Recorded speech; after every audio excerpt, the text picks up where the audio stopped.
할렐루야.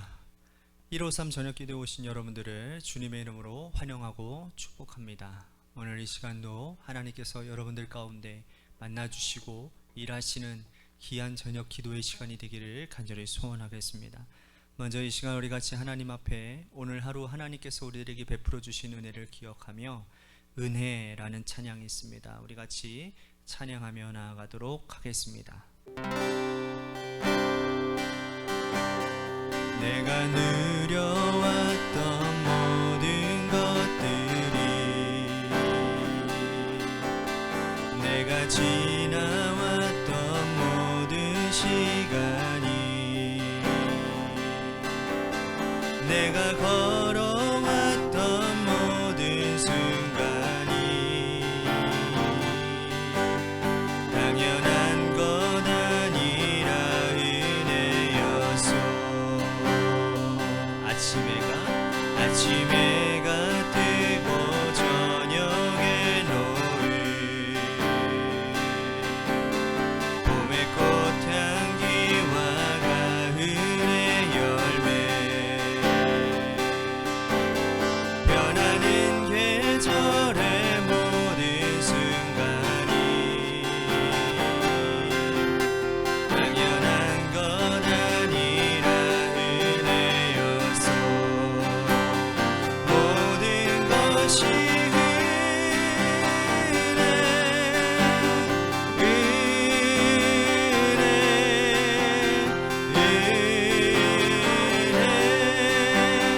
한없는 은혜 내 삶에 당연한 것 하나도 없었던 것을 모든 것이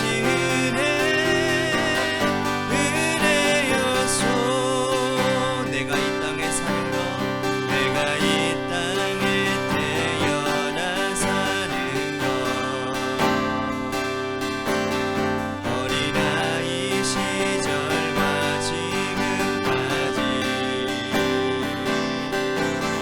내가 숨을 쉬며 살며 부른 삶 당연한 것 아니라 은혜였소. 내가 하나님의 자녀로 살며 오늘 찬양하고 예배하는 삶 변하는 계절의 모든 순간이 당연한 것 아니라 은혜였소. 모든 것이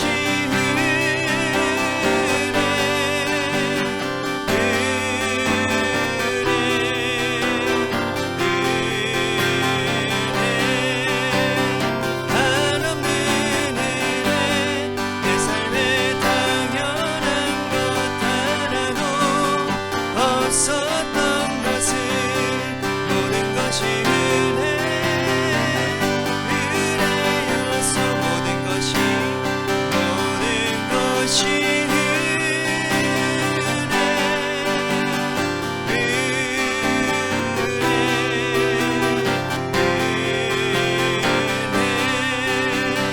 한없는 은혜 내 삶에 당연한 것 하나도 없었던 것을 모든 것이 은혜였소. 기도하겠습니다.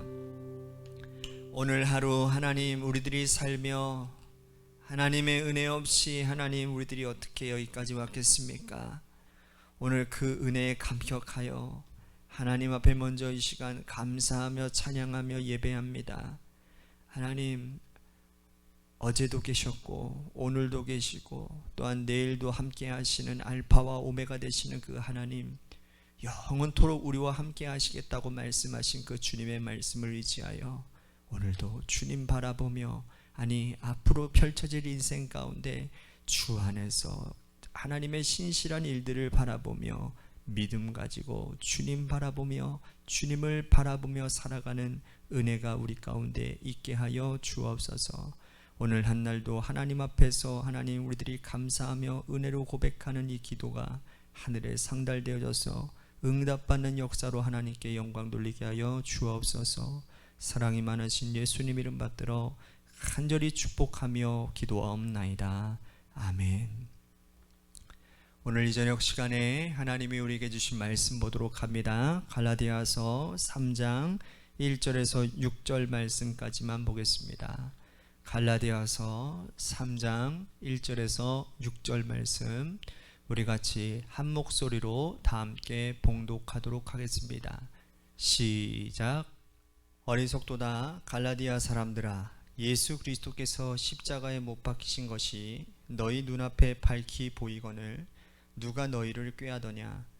내가 너희에게서 다만 이것을 알려 하노니 너희가 성령을 받은 것이 율법의 행위로냐 혹은 듣고 믿음이로냐. 너희가 이같이 어리석으냐. 성령으로 시작하였다가 이제는 육체로 마무리하겠느냐. 너희가 이같이 많은 괴로움을 헛되이 받았느냐. 과연 헛되냐. 너희에게 성령을 주시고 너희 가운데서 능력을 행하시는 이의 일이 율법의 행위에서냐 혹은 듣고 믿음에서냐. 아브라함이 하나님을 믿음에 그것을 그에게 의로 정하셨다함과 같으니라. 아멘. 오늘 이 저녁 시간에도 하나님의 은혜를 삼으셔서 이 자리에 오신 여러분들에게 하나님의 신령한 은혜와 축복이 함께 하시기를 바라겠습니다. 인간이 만든 제도는 결코 완전할 수 없습니다. 특히 많은 사람들이 원하는데 그 모든 사람들을 다 받아줄 수도 없는 일이고, 또 소수의 사람만 선발하는 제도라면 더더욱더 이 비인간적인 요소가 숨어 있을 수밖에 없습니다. 올림픽 육상 경기에서 금메달, 은메달, 동메달 혹은 메달을 따지 못한 자의 그 수치는 100분의 1초 차이로 결정이 납니다.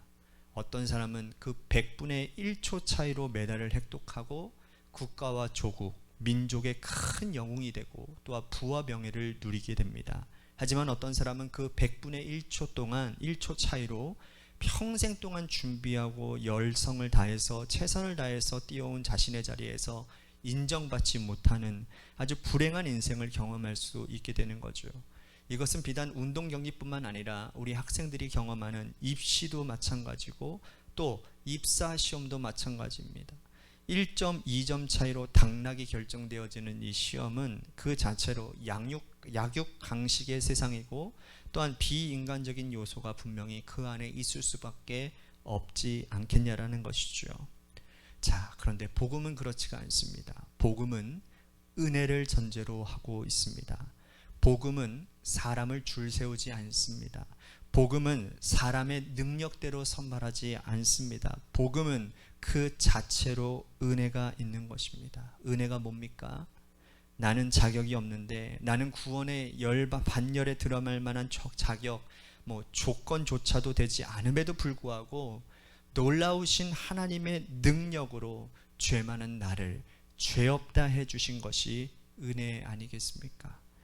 우리의 행위로는 구원을 받을 수 없지만 우리가 입으로 예수 그리스도를 시인하고 마음으로 믿고 주 예수 그리스도가 나를 위해 십자가에 달려 돌아가셨다라는 사실을 인정하는 자에게는 한없이 부어주시는 놀라운 하나님의 능력과 역사하심이 바로 은혜라는 겁니다.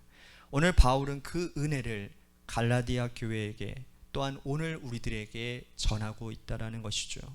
바울은 1차 선교 여행을 아주 열정적으로 감당했습니다. 그가 안디옥 교회에 파송을 받아서 처음 나간 선교의 여정이니 여러분 얼마나 열정이 많았겠습니까? 그가 갈라디아 지역을 다니면서 여러 교회들을 세웁니다. 비시디아 안디옥 교회, 이고니온, 누스라, 더베 교회를 세워요. 그리고 그가 이방인 지역의 교회를 세우면서 오직 한 가지, 딱 한 가지만 강조했는데 그게 뭐였느냐? 바로 은혜였다라는 겁니다. 너희는 이방인이지만 하나님께서 이방인들을 구원하실 길을 열어주셨다. 너희의 피부색이나 너희들의 출신 성분이나 종이나 자유인이나 남자나 여자나 할례자나 할례받지 않는 자나 그거 전혀 문제되지 않는다. 예수 그리스도께서 너희를 위하여 죽으셨다라는 사실, 그 한 가지만 붙잡고 믿으면 모두가 다 하나님의 자녀가 될 수 있다. 이 놀라운 은혜를 강조했다라는 거예요. 그가 이렇게 강조할 수밖에 없었던 이유는 뭡니까? 그 자신이 그 은혜를 입은 자였기 때문입니다. 바울이 어떤 사람입니까? 여러분들 바울 생각해 보십시오. 복음의 적대자 아니었습니까? 예수 믿는 사람들 잡아다가 옥에 가두기도 하고 인간 사냥꾼 노릇한 겁니다. 스데반 집사가 여러분 돌 맞아 죽는 현장 가운데 여러분 사도 바울이 주동자였습니다. 그리고 그가 죽는 것을 마땅히 여기는 자였어요. 그는 이토록 악한 사람이었고 유대 율법주의에 깊이 심취한 사람이었습니다. 그런데 그가 그날도 다메섹으로 가는 길이었어요. 예수 믿는 사람들을 옥에 가둬 넘겨주기 위해서 다메섹을 향해 가던 그 길에 강권적으로 예수 그리스도를 만나게 됩니다. 그가 찾아서 주님을 만난 게 아니죠. 예수님께서 그에게 친히 찾아오셨어요. 그리고 놀라운 바울에게 은혜가 끼쳐지는데 그때부터 사울은 바울이 되고 나를 이렇게 구원해 주신 놀라운 그리스도의 역사와 능력을 나도 전하는 자가 되겠다. 그 은혜를 전했고, 그래서 갈라디아 지역의 교회들을 세우고 그 교회는 은혜를 붙잡고 구원 얻은 하나님의 공동체가 되었다라는 거예요. 그런데 그 교회에 율법주의자들이 나타났어요. 은혜가 아닌 것을 강조하는 자들이 나타났습니다. 구원은 아무것도 하지 않고서는 은혜를 받을 수 없다라는 겁니다. 할례 받아야 구원 받을 수 있다라고 말하는 자들이 찾아온 거예요. 어이없게도 갈라디아 지역 교회는 그들의 꿰매 넘어가고 버리고 말았습니다. 우리 1절 볼까요? 어리석도다.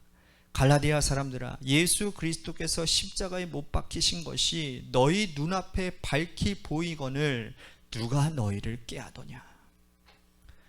바울은 너무나도 안타까워서 갈라디아 교회 성도들에게 어리석다라고 말을 하고 있습니다. 복음의 은혜를 받은 자들이 은혜는 제쳐두고 다시 율법으로 돌아가려고 하는 것이 너무나도 안타까웠기 때문이라는 거예요. 다시 율법으로 돌아간 자들은 다시 순서를 바꾸는 자들입니다. 바울은 갈라디아 교회 성도들에게 어리석다라고 말하는 이유가 순서를 바꾸어 버렸기 때문이라는 거예요. 그렇습니다. 어떤 순서를 바꾸었습니까? 2절 보십시오.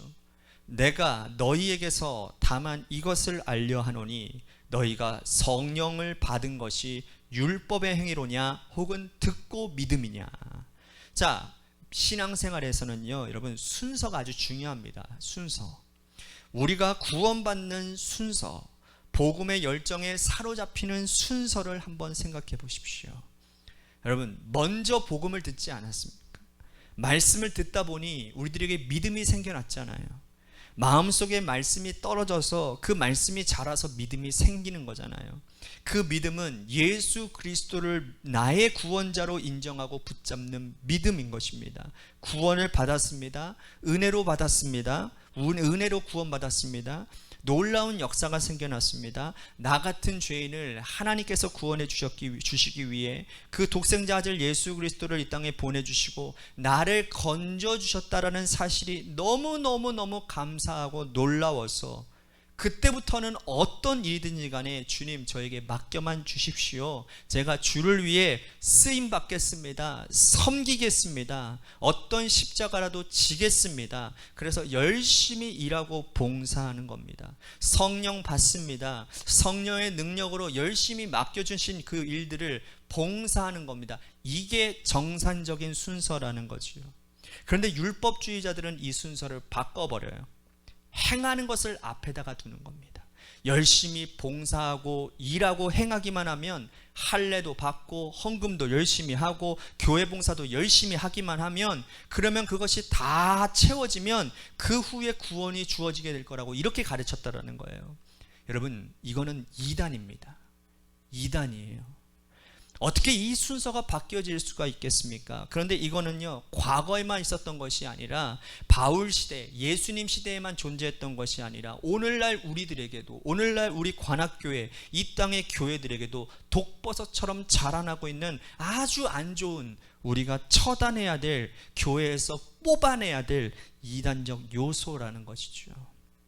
그 당시 신학시대 때 율법을 지켜야 될 것이 613가지나 되었다고 합니다. 어떻게 613가지를 다 지켜 구원받을 수 있겠습니까? 예수 그리스도께서 십자가 지시고 죽으신 사실을 우리가 무력화시키는 건 아니겠습니까? 오늘날 교회 공동체 안에서도 열심히 봉사하기만 하면, 헌금생활 잘하기만 하면, 목사 말 잘 듣기만 하면, 교회가 가르치는 대로 잘 따라오기만 하면 구원받을 것이라고 가르치는 자들이 있습니다. 이단입니다. 바울은 아브라함을 예를 들어서 믿음이 먼저 있고 그 다음에 할례가 있다라고 명확하게 얘기를 하고 있습니다. 6절 보십시오. 아브라함이 하나님을 믿음에 그것을 그에게 의로 정하셨다 함과 같으니라. 자, 보세요. 창세기 15장에 보면 아브라함이 자식이 없어가지고 고민하고 있었잖아요. 하나님께서 그런 아브라함을 밖으로 세우셔가지고 하늘의 별을 보게 하십니다. 그리고서는 저 밤하늘의 별과 달이 뭐예요? 너의 자손이 될 거야. 아브라함은 그 말을 어떻게 했다고 그랬어요? 믿었다 그랬어요. 하나님의 약속을 믿었어요. 하나님의 말씀을 믿었어요. 그랬더니 하나님이 그 믿음을 귀히 여기시고, 아브라함이 하나님을 믿으니 하나님이 이를 뭐로 여기셨다고요? 의로 여기셨다라고 말씀을 합니다. 이 사건은 할례 받기 전의 사건입니다. 할례 사건은 언제 나옵니까? 창세기 17장에 나와요. 먼저 15장에서 그의 믿음을 의로 여기시고 17장에 가서 할례를 행하시는 겁니다. 할례 이후에 믿음이 찾아오는 것이 아니에요. 행위 이후에 믿음이 찾아오는 게 아닙니다. 교회 안에서도 이런 일들이 많이 있단 말이에요. 아직 준비도 되어 있지 아니하고 믿음 생활도 제대로 못하는 사람들인데 일을 맡겨버리는 겁니다. 그러면 어떻게 되는지 아십니까? 그 일을 통해서 성숙되어진다고요? 천만의 말씀이에요. 그 일로 인해서 상처받고 그 일로 인해서 실족합니다. 하나님 앞에서 온전한 기준이 세워지고 하나님을 바라볼 줄 아는 믿음이 있는 자들에게 하나님은 일을 맡기시는 겁니다. 할렐루야. 그러할 때 그 일을 통해서 내가 하려고 하는 게 아니라 하나님의 은혜가 먼저 임하기 때문에, 하나님이 하심을 믿는 주권, 하나님의 주권하심을 믿기 때문에, 여러분, 그러한 성도의 신앙생활, 그러한 성도의 헌신에는 절대로 문제가 일어나지 않습니다. 문제가 일어난다 할지라도 그것을 하나님은 반드시 선으로 바꾸어 주십니다. 오늘 우리들에게 주는 이 말씀이 참 중요한 말씀입니다. 순서를 꼭 지키시기를 바랍니다. 우리가 하나님의 은혜를 먼저 받고 그 은혜에 감격해서 섬기는 겁니다. 교회 봉사도, 헌금 생활도, 성도를 섬기는 일도, 열심히 신앙생활하는 것도 은혜를 경험한 자들이 누리는 복입니다. 할렐루야. 그런데 거꾸로 하면 늘 신앙생활 가운데 힘들다고 얘기하고 피곤하다고 얘기하고 버겁다고 얘기를 한다는 거예요. 부디 하나님의 은혜를 은혜로 받아들이시기를 간절히 바라겠습니다. 오늘 하루도 살아가시며 하나님의 주권적인 능력과 하나님의 놀라우신 은혜를 은혜로 붙잡고 살아가는 하나님의 자녀, 믿음의 백성들이 되시기를 바라겠습니다.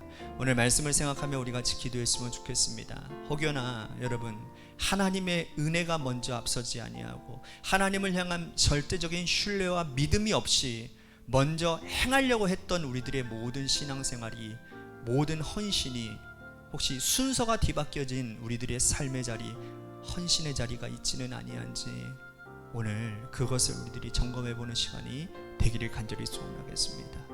또 한 가지, 우리 관악교회를 위해서 기도합니다. 오늘 말씀처럼 예수 그리스도가 중심이 되어지는 교회, 예수 그리스도로 충만한 교회, 예수님이 원하시고 바라시고 기뻐하시고 예수님의 마음이 있는 곳에 우리들의 손과 발이 나아가는, 그래서 하나님의 마음을 시원케, 예수님의 마음을 시원케 해드리는 그러한 교회가 되게 하여 주옵소서. 어떤 인본주의 이어서 인간이 주도가 되고 인간이 주도가 되는 그러한 교회 되지 않도록 우리 교회를 위해서 기도합시다. 마지막으로 여러분들의 삶의 자리와 여러분들의 자녀들을 위해서 기도하시다가 시간 돌아가시기를 바랍니다. 우리 같이 노래 끝날 때까지 여러분들 계속해서 기도해 주시기를 바랍니다. 우리 같이 기도하시겠습니다.